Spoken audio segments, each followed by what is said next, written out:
Woe to you, O Earth, for the day is finally among us. Happy Senjutsu Day. Yes, baby. This is our second attempt at recording this because all went wrong. So Joe's reaction to like a school kid when he opened the box for the first time. Yep. This just turned up. Let's start again, shall we? Hello, everyone. Welcome to Maidencast. If this is your first episode, this is the show where we are reviewing the entire Iron Maiden back catalogue, album by album. Every episode is a new album. I had to think about that then. Sorry. And along the way, we are doing every solo album, every side project, every nook and cranny. And we are up to date. So today is the Senjutsu Day. Last week we did Blaze Bayley's latest album, War Within Me. We did it just in time. Yep. So what we normally do is a in-depth review, track by track. But today we are doing just an initial reaction. My copy turned up in the post. I didn't take this out of the letterbox back more than half hour ago. So I did a little unboxing, which you're not going to see. But I did, like a kid opening a Christmas present, when I opened the book. The reactions were gold, people. Yeah, that is amazing. And I will be getting this tattooed on my back. So. But yeah, this is the Digi book edition or something like that. Yeah, I've got the fan club exclusive box that my cat is currently sitting on, so I won't be unboxing that shit for a while. Yes, so but there'll be a video coming soon. You've all seen mine, and the next video Luke will be showing us his.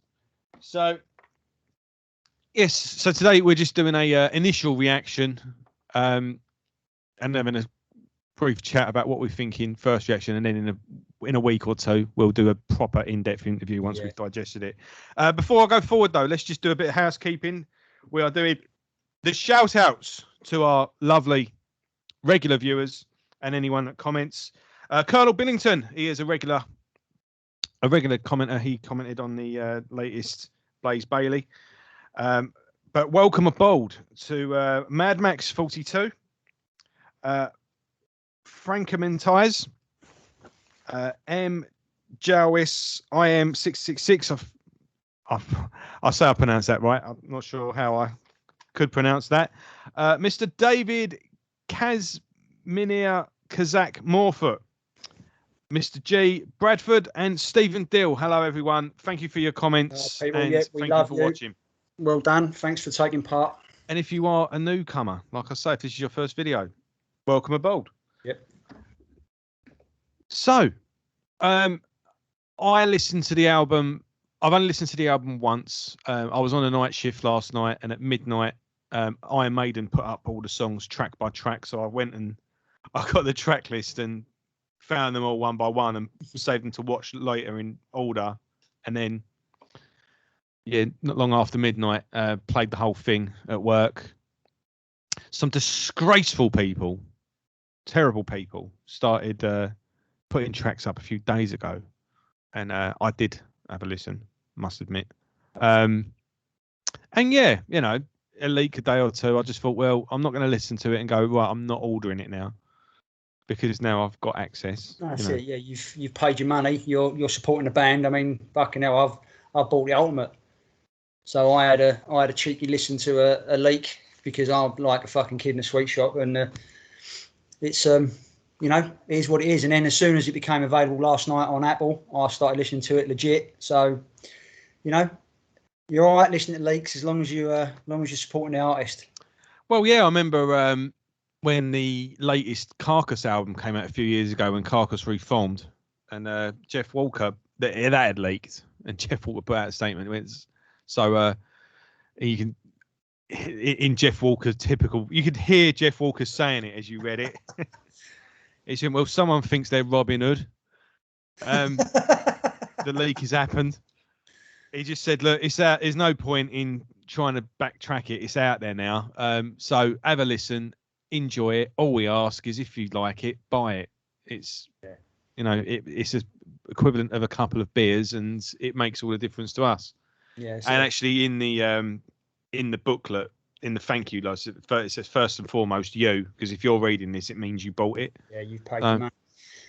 So yeah, it will never change, I'm afraid. And like I say, as soon as Midnight went up, they were better off just putting it on YouTube themselves. Yeah. So Lars was right. He was. But that's a podcast for another time. And from some comments on that, it looks like people have learned nothing. Yeah. And yeah, it never seems to be musicians. That's the thing as well. It's musicians are just meant to be, you're supposed to churn it all out for nothing, Yeah. It's not all about the money, because that's what, if you was all about the money, you wouldn't be playing metal for a start. If you was all about money, you'd be into investing and things like that. The last thing you do to make any money is be in a metal band. And you've the one person who foresaw a problem and had the money and the resources to challenge it, challenged it, and got completely. He got obliterated, didn't he? Yeah, and it still carries on to this day. But the guy was right. The guy is Lars is one of the smartest fucking people in the world. Because that's why Metallica are as big as they are. Like them or loathe them or whatever, the decisions they made come from him more than they come from James, business-wise. And that's why they're fucking... Certainly business-wise, yeah. Playing arenas and fucking stadiums and still as heavy as fuck.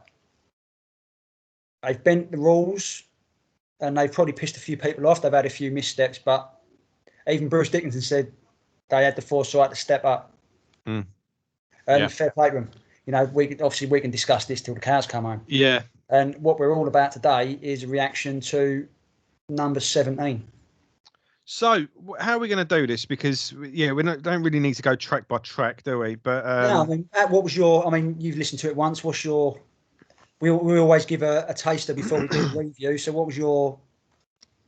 There's definitely The thing is, so many times now I've read, there's going to be some surprises. We're going to blow you away on this one. There's going to be things that people are going to taken back, and it's like, well, I didn't get any of them. I don't know what I was meant to be expecting from that. A fucking saxophone solo or something. No, everything was in place. It was Maiden being Maiden.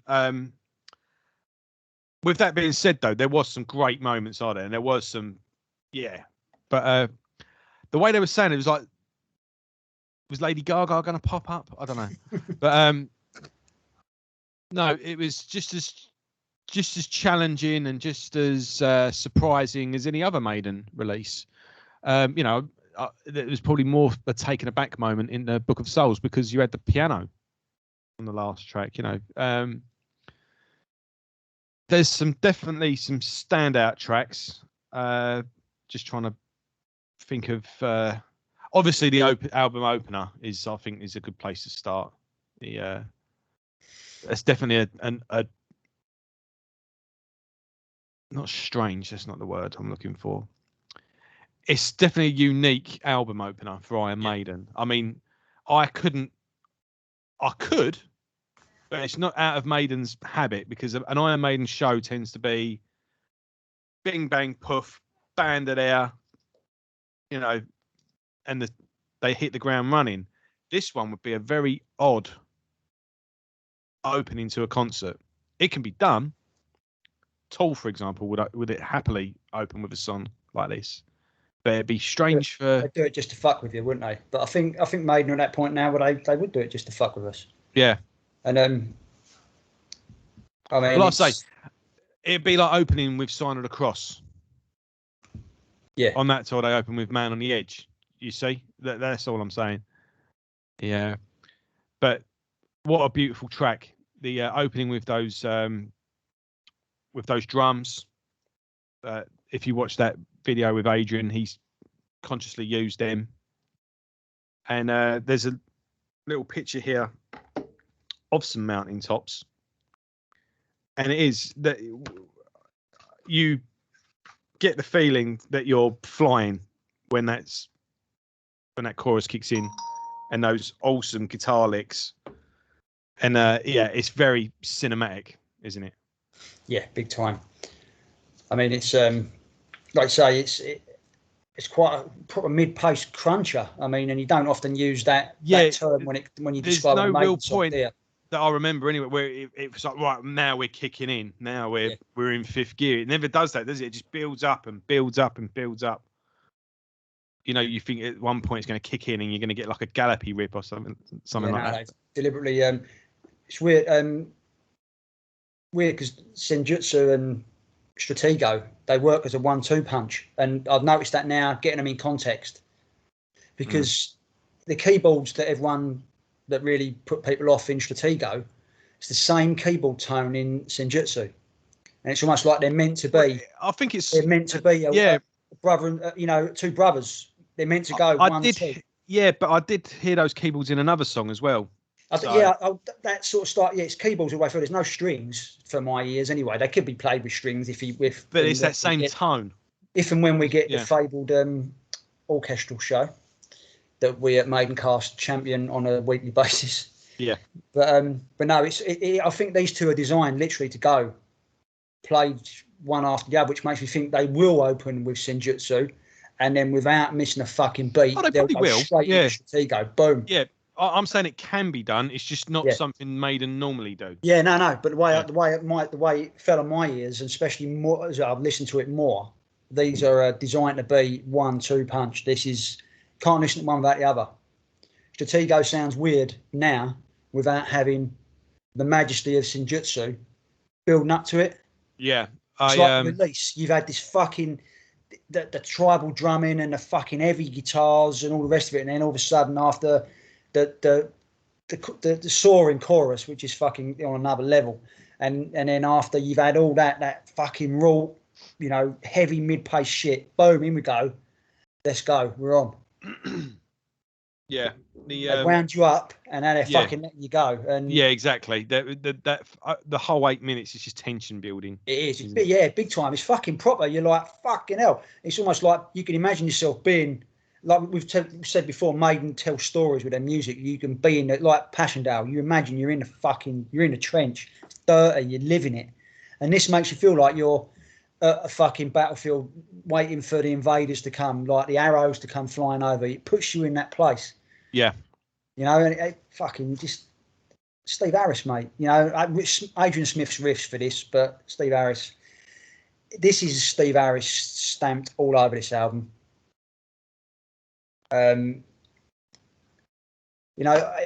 couldn't when I first listened to it. I did the whole thing, track 1 to 10, headphones on in the dark, and saying to Joe earlier, like normally I'll get Maiden album straight away. People always say, "Oh, there's a grower. It takes a few listens." No, every Maiden album before this, I've got straight away, and I was like, "Fucking hell, yes."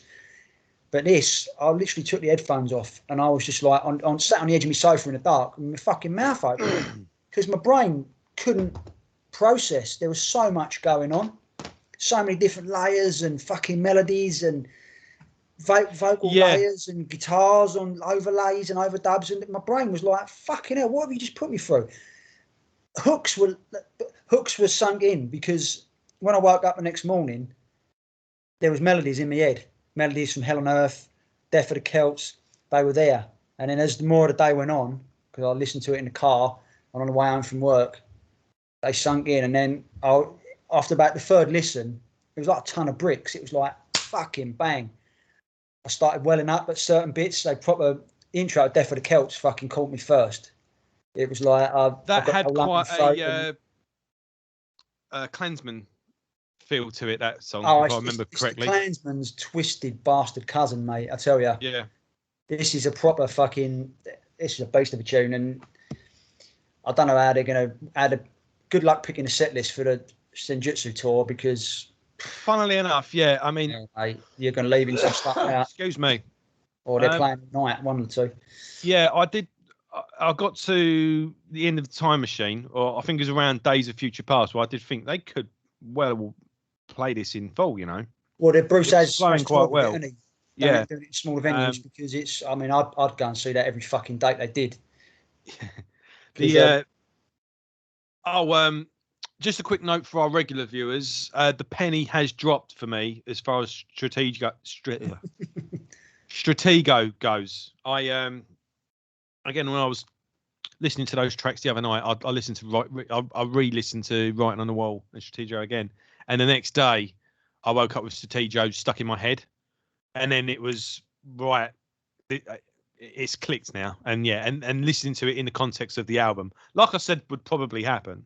Yeah. I get this. I get it now, and it's an awesome song. Writing on the Wall, we've spoke about that. Lost in a Lost World, I can't quite remember how that went. I remember it starts off like Moody Blues almost. It's like acoustic with load of vocal melody, like vocal effects and all that. It's with a couple of woo and all that. It's fucking. It was like whoa, That's probably one of the things Bruce was talking about. How it's going to blow your mind, and to be not a mind blower, but it's definitely like, hang about what's going on here, sort of thing. Brought a smile to my face. Rest of the song is I'm not doing it an insult by saying it's a typical Harris epic. You got your structure, and you know what's coming almost, but you don't because you can hear certain riffs from other songs. I mean, you can listen to that, and it brings When the Wild Wind Blows to mind. You know, there's obviously they're rejigging riffs here and there, but when you're on album 17, there's only so many frets on a fucking guitar fretboard, isn't there? Yeah. But it's a very, very well, it's a crazy structured song. But Nico's drumming is fantastic in that, especially. I think again, just with the one listen, and my editions literally just turned up half hour before we started recording. I think Senjutsu's a standout to me. Days of Future Past, I quite liked. Oh, mate, the chorus in that song, fucking hell, it's fucking huge. Huge. Yeah, I think I caught myself nodding along to Parchment, but I was very, very taken aback by, when you just think, oh, fucking hell, we have arrived with Hell on Earth. That was awesome. Yeah, I mean... And I do think that was a nice bookend because you've got something a bit different to stroke your chin and go, to begin with. And then a classic from Hell on Earth. I mean, there's always that. Check this out. Yeah, I mean that song is fuck's sake. I mean, that's the other one that made me well up. The intro of that, fucking hell. I mean, it's just ridiculous. And if that's the last ever Maiden song that is committed to a fucking CD, whatever. I mean, you go out happy. Yeah, absolutely. That is a fucking tune and a half, mate. I mean, it's been brilliant reading all the forums, going on Reddit and the Maiden forum and all that, and seeing people's reactions. And Hell on Earth is hands down the people's choice at the minute. Yeah, that's getting the presidency, by a landslide. And it's easy to see why, because just when you think, like I say, Lost in a Lost World, we've heard those Harris riffs in another form before. They're not repeating themselves, but it brings back memories of past Maiden songs. But Hell on Earth to me was just totally unique. It's like he's had these in a special little box and he's gone, save them for a special day. And he's busted them all out in 1 11-minute fucking 20 seconds, whatever it is. And my fucking word, it's a masterpiece, mate. It is an absolute masterpiece.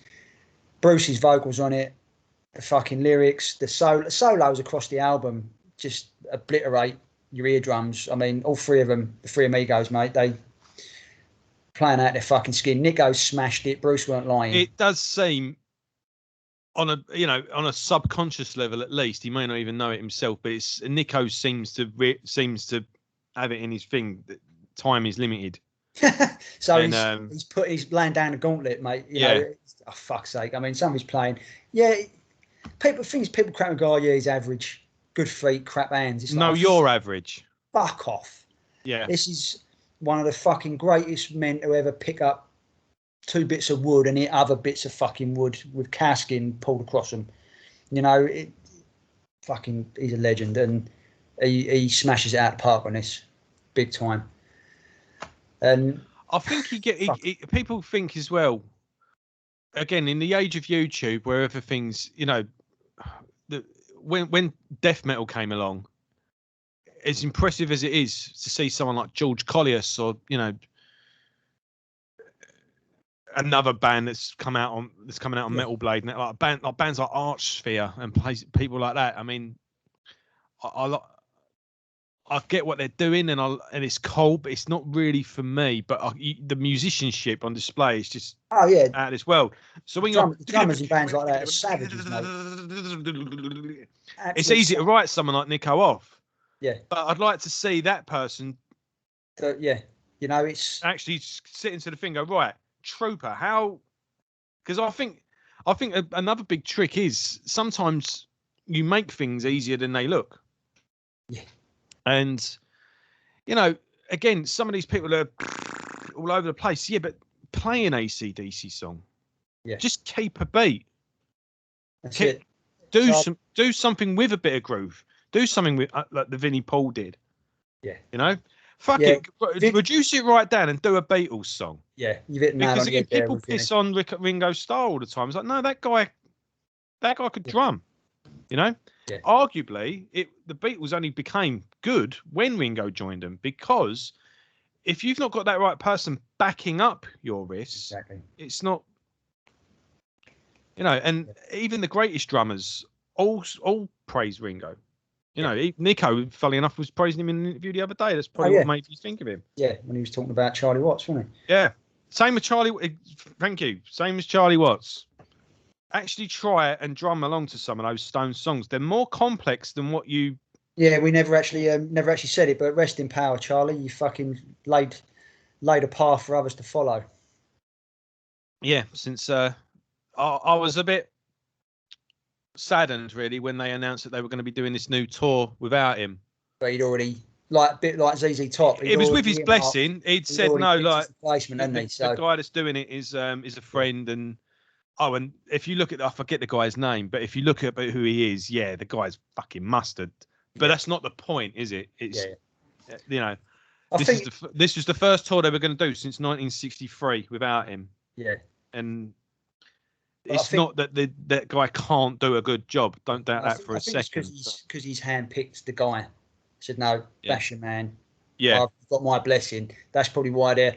I mean, I know it's a cliche, but... And like they say, they have to honour these dates because they were booked. Yeah. But I mean, if I was in a band, that ever got that big, and I couldn't do it, or I fucking died, or whatever, the last thing I'd want is my boys to fold it up. Because when you're a group, you're a fucking group. And the same with Maiden, I bet if you got to the point where Nico was like, lads, I fucking can't do it, he would probably pick someone, and they would still, I don't know whether Steve might call it a day because of the age of them, but they might still go out as long as they have the blessing of the person who was in. Yeah. If he died in a car crash tomorrow and didn't pick anyone, or they might call it like with Motorhead. If Lemmy had handpicked a bass player and a singer to do it, Phil and Mickey might have carried on. Well, funny enough, I've got an interview with Lemmy, and he says, I've said you can carry on if you want. Good luck with a guy who fills that in. But, I mean, he was speaking hypothetically, but... Yeah. No, I think that's why, hopefully we're not going to have to deal with this with Maiden ever. Because they've all sold their souls to the devil.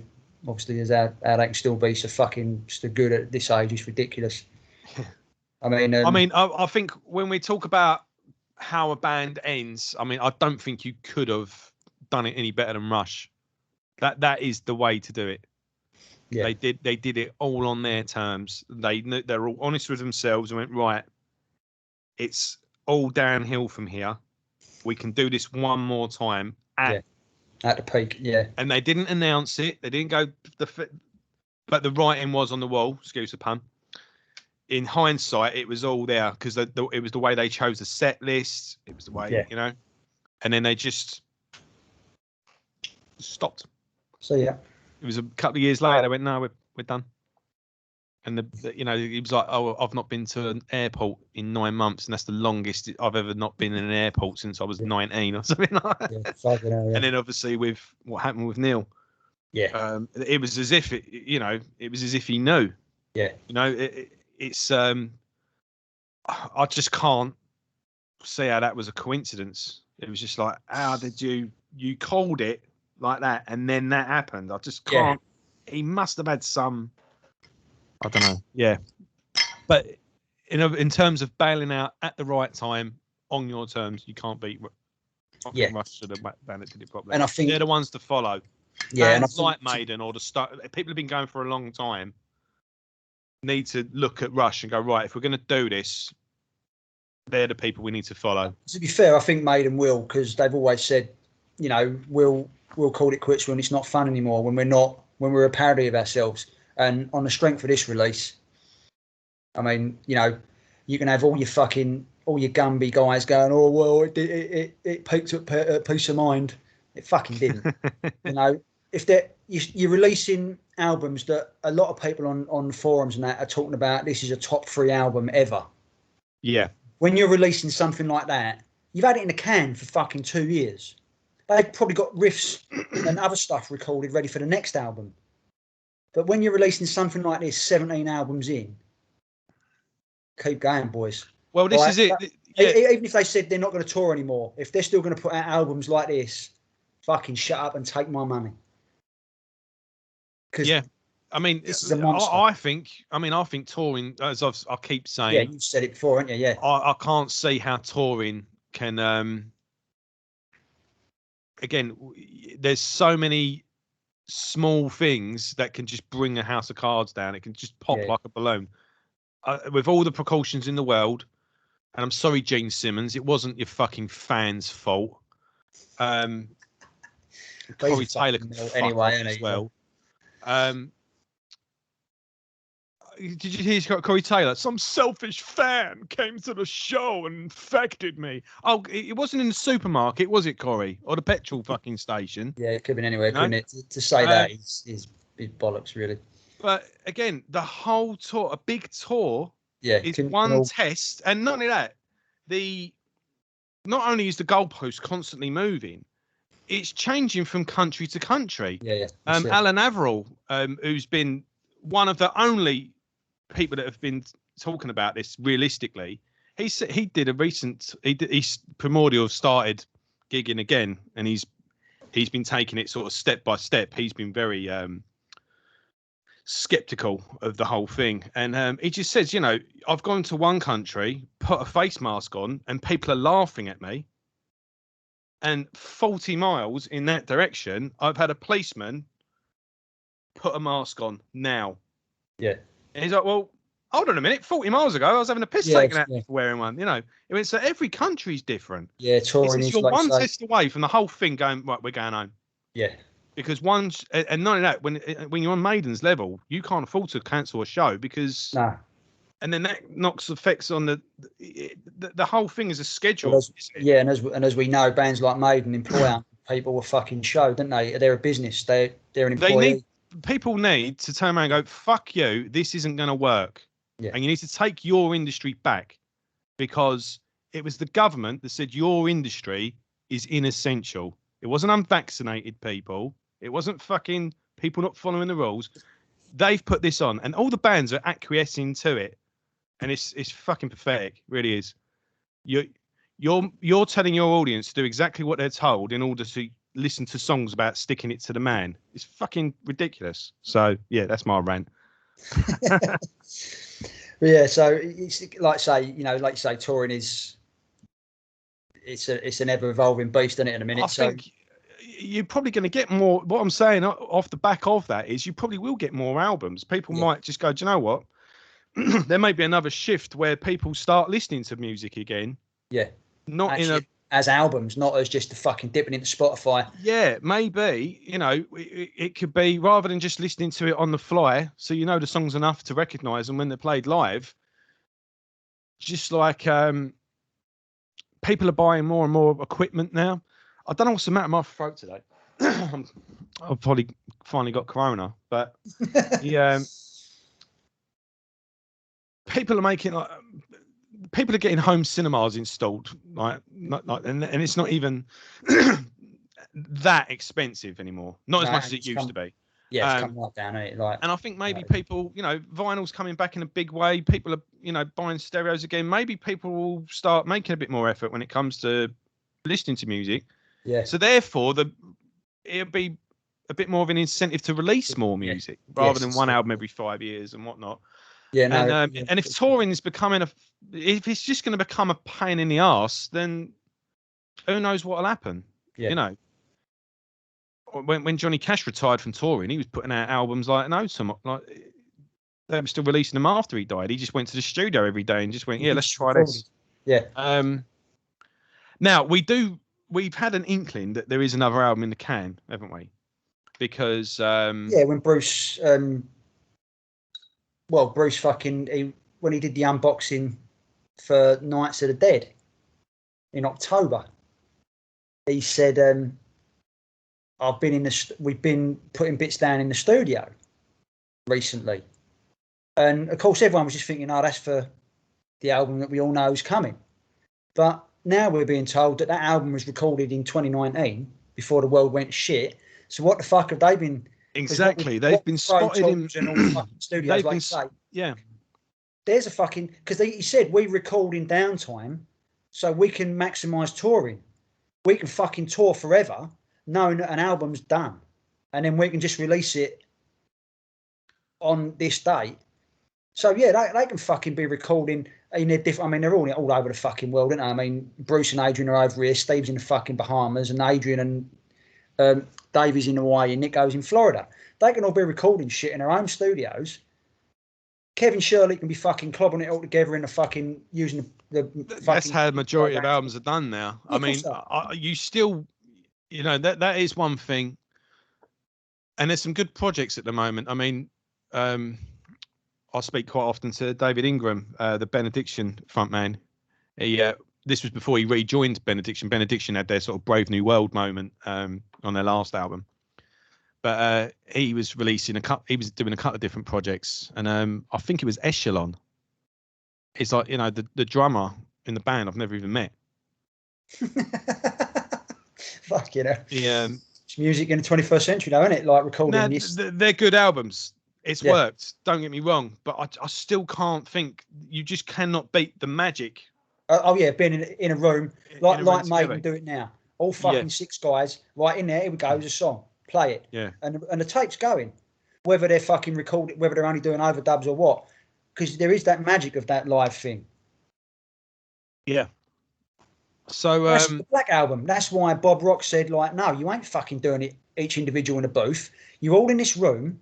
I might only be recording the Lars, but you're all fucking playing a song as though you're playing a song live, and it rubs off. You get the fire. Yeah. You see the other people rocking out, and you get a fucking magic is captured, lightning in a bottle. So you know, it must stand to reason, because everyone, you know, there's still Jimi Hendrix music being released today. Yeah. And so there must be stuff in the can. There must be, you know, they say like Prince had an archive, didn't he? He had like a cage full of. He's got this room full of full production videos and things like that. Even if Maiden don't have anything in the can prior, there is still something in the can. Well, yeah, that's what I'm saying. The way the world's gone, Steve might have gone, fucking hell, how are we supposed to carry on? I know, let's start recording shit, you know, and before we know, 2 years' time, fucking album number 18's out. Done. Yeah. Do you know what I mean? They must have been up to something. Like I say, they've been spotted in Monaco, because the original thing was, a Maiden recording, and all the signs were there. In Paris, yeah. But now we found out, actually, this album's 2 years old, so they must have been doing something. I mean, authors do this, but people who write books, you know, Stephen King said the oldest trick in a book is you're expected basically to do it one a year. So you give your book, that comes out in hardback, and then the next year, the other one comes out in hardback while the previous one comes out in paperback. They go, He went, so all that time, and he writes every day. He says, I wake up and I write for 4 hours, even if even if the next day I delete it all, I still write. The same down, yeah. And a lot of writers say, no, the best thing to do is don't ever sit there going, oh, fuck, what do I write? Just write anything. Right, yeah, that's it. And so he goes, I'm not going to write a book a year. I'll write anyway. He went, so what you normally do is when the publisher goes, right, we need a book, I need something quick, you just go into the drawer and go, here you go. Yeah. Done one. It's just, many an author will have about 2 or 3 on the shelf, just in case. So it stands to reason, especially like I say now, bands are going to have to start. Shit, we better we better get these plugged away, ready for release. Especially if you are like Maiden, you're an album band. You ain't going to do what Rob Flynn's been doing, because Rob Flynn with Machine Head, they've been dropping singles on Spotify, because he's like, the way I see it, we've got to keep, instead of doing albums, I'm going to keep dropping EPs or singles every couple of months. Well, again, look at Matthew, is it Heafy? I forget the guy's from Trivium, yeah. He's made more money in the last year on, is it D Live or one of the, basically gaming and but doing guitar playthroughs. Yeah. Like online guitar. He's made more money on his channel in the last year than the last Trivium tour. Fucking hell. Now, you on the ground level, who's on an unsigned band, that would be a bit different because Matthew's already got an audience. Yeah. But it goes to show things are changing, and something's going to emerge from it. You know, I dare say. I mean, these musicians that do the, especially those ones where it's like splitting 4 screen, and you got the guy playing all 4. Playing all of them, yeah. Doing a cover. That guy probably makes more money than the average touring musician. That's it, yeah. We are looking at the next adaptation of music, aren't we? You know, perhaps we'll never know. But as long as Maiden keep churning out albums like this, mate. I'd say I would, I would rather more music more often than the 3-year tours. Yeah, don't get us wrong. We like going to see Maiden as much as the next guys. Yeah. If I've got a choice between potentially getting... But the Legacy of the Beast, and what was the one before it? The one where they did the retrospective one. That went on and on and on, didn't it? Book of Souls, didn't you, before Legacy of the Beast? But then the one before that, it did go.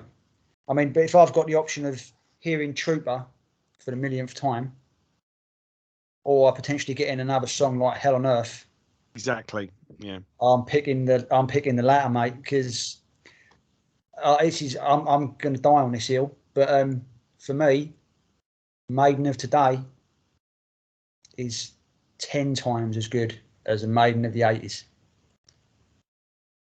If you said to me I could pick classic era or reunion to listen to, I can't listen to both. I listen to one or the other forever. It's reunion all the way. Would you include X Factor in that? Yeah, because that's the start. So I'm just trying to the cut off. The cut off. Yeah, so 2000. Because as we've discussed, the Maiden of today doesn't exist without the X Factor. Put that in your pipe, Blaze haters. We went there. It's the truth. But if it's a choice between listening to pre-Blaze or post-Blaze, pre-Blaze gets put in the bin. And I say that with all respect to those songs, because they're some of the greatest songs ever written. But now... Yeah, that's not what you're saying. Yeah. We're getting taken on journeys. We're being emotional journeys. I mean, Hell on Earth takes you through so many fucking hell, you know? Yeah, I'd say definitely. The pre-2000s it's another golden period. And it's not... And it's they're golden periods for different reasons, because that golden period in the 80s was the band's, it was building, it was evolving and becoming what Maiden. But 2000, it was like, right now with Maiden, they were becoming. Yeah. Bruce has been away and scratched the itch, felt a bit of freedom. Steve went through it with his divorce and all the rest of it, and started this prototype. And like you say, it's all those winding roads. They've all fucking just intersected. Brave New World. And it's opened up, and we're still on that journey, because that ain't finished yet. And fuck's sake, I mean, and that's the thing. Each Maiden album now is a journey. Yeah, and might be a few missteps like Montsegur and stuff like that. But fuck's sake, I mean, this album, the more you listen to it, I've read a lot of people who are going like, oh, I don't get it, I don't like it. First listen, I don't like it. Stick with it, because like I say, I'm on about the 3rd or 4th now. Yeah, I wouldn't have said it was a grower as such, as in I wasn't sure. It was just 80 minutes worth of music. Just went. How? Yeah, you can't break it down. I was like, right, I'm gonna have to start this again. But let's just say my first impressions, Senjutsu and Hell on Earth are definitely two main And moments. why you a good job. I'm glad you highlighted them because Steve has actually chosen them two as brother tracks. Because if you read the lyrics to Senjutsu, there's a certain section in Senjutsu that is slightly altered in Hell on Earth. It's like they bookend, talking about oh right, something being. Okay. Yeah, You've definitely dived deeper than I have. There's a verse or like a pre-verse or something that's in Senjutsu that I noticed talking about being betrayed by lust. And then when you get to Hell on Earth, it's almost exactly the same, but tweaked. About I can't remember the exact words about being did they bleed for us or something. But it's in both tracks and it's natural 1 and 10. It's the open and close of the album, but it's deliberate. Sorry, yeah, I'm just looking for the things here. It's pretty fucking cool the way he's done it. Yeah. So I think on one listen alone, I'm not quite sure if this is as good as Book of Souls, but then again, this is an album that's been out for 9 hours. No, 12. 15 hours, come on. 15 hours, sorry. Comparing it to an album that's been out for about 6 or 7 years. But like I say, it was an effortless listen, to be honest. Again, at the beginning, you think, oh. Yeah, that's the thing. Yeah, there's nothing that makes you like, oh. Yeah, and when I got to the end, I was like, oh, well, this is flown by, this album. So it's sort of interesting the whole way through. But yeah, I'm looking forward to listening to this in the next couple of weeks and I'm looking forward to the proper review. Yeah. It's going to be a long one, boys and girls. And yeah, even if it wasn't that good, I'd still be glad to have it because this is like the best band in the world. This is why we're doing a podcast on it. That's right. So no, basically it's a grower, and I've never had that. Like I said before, I've never had that with a Maiden album before. I've always got them instantly and loved them, but this one it was like, oh fucking hell, what's going on here? But then the more I listen to it, the more I'm finding new stuff, and the Parchment has sort of passed me by. Yet so many people are saying that is the best song they've ever heard.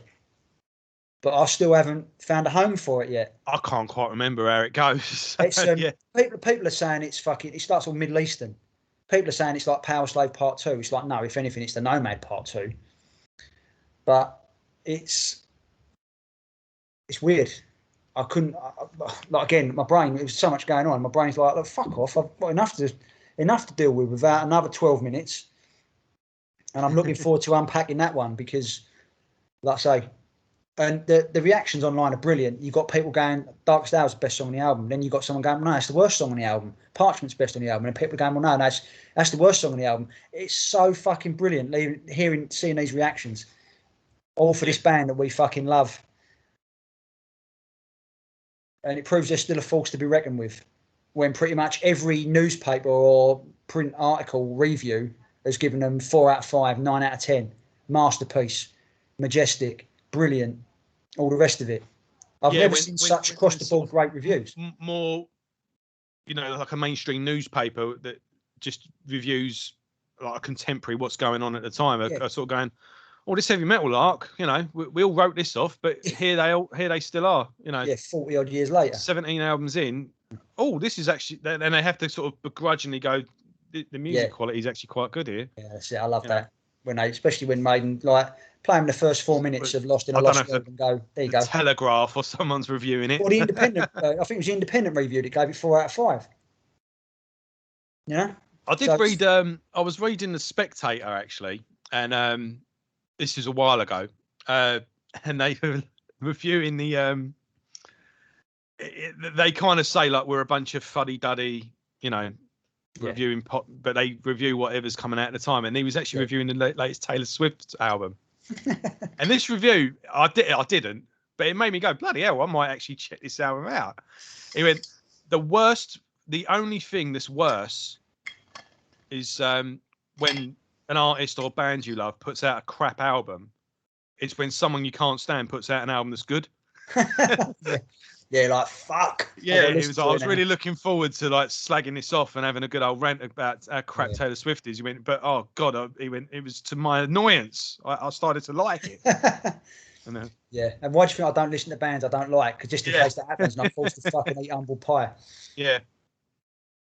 But yeah, I thought that was the only thing that's worse when someone you like puts out something, someone you hate puts out something good.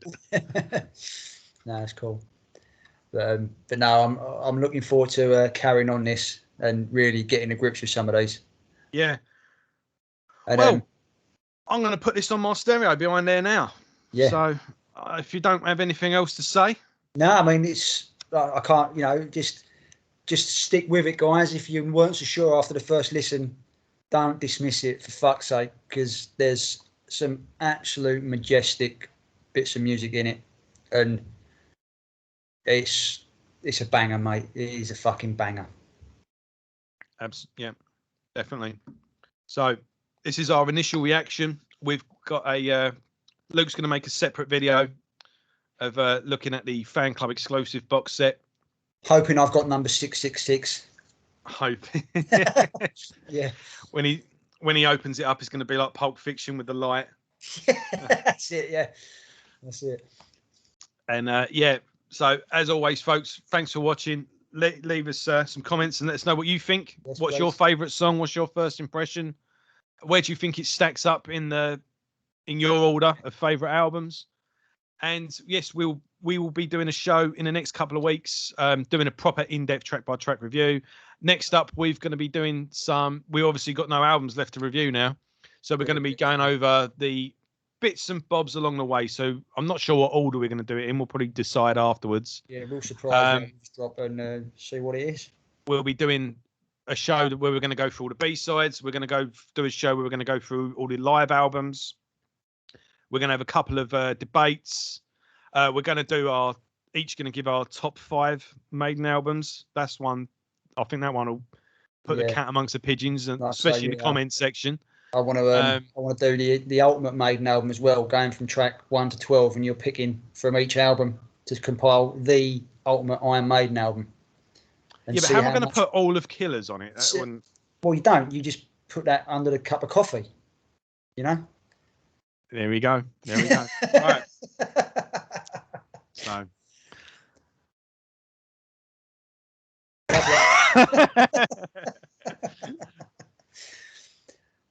So yeah. That's it. Yeah, I've done him. I've done him like a kiffer. It's fucking brilliant. How can you rate Virtual 11 the same as Killers? That's the comment that's going to stick with me for as long as I live. Yeah. I still scratch my head on that one today.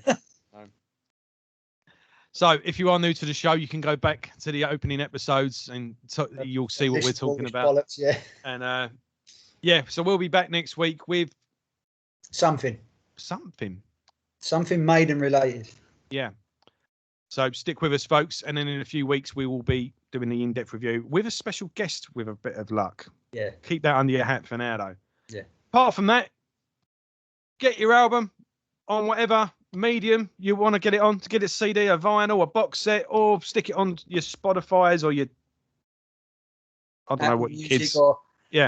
Whatever it is, just fucking listen to it because it's lovely. You can listen to it even today on Planet Rock. They're playing the whole album. All day, aren't they? Maiden Day. Scattered throughout the day with an introduction from each member. Yeah, that's pretty cool. Yeah, that's a bit gutting. I mean, I've not got time to listen to that all day, and you don't know what time. No, that's it. Yeah. Hopefully on YouTube or something like that, someone will compile them all together. But yeah, anyway, have a great weekend, folks, and we'll see you all soon. Take care.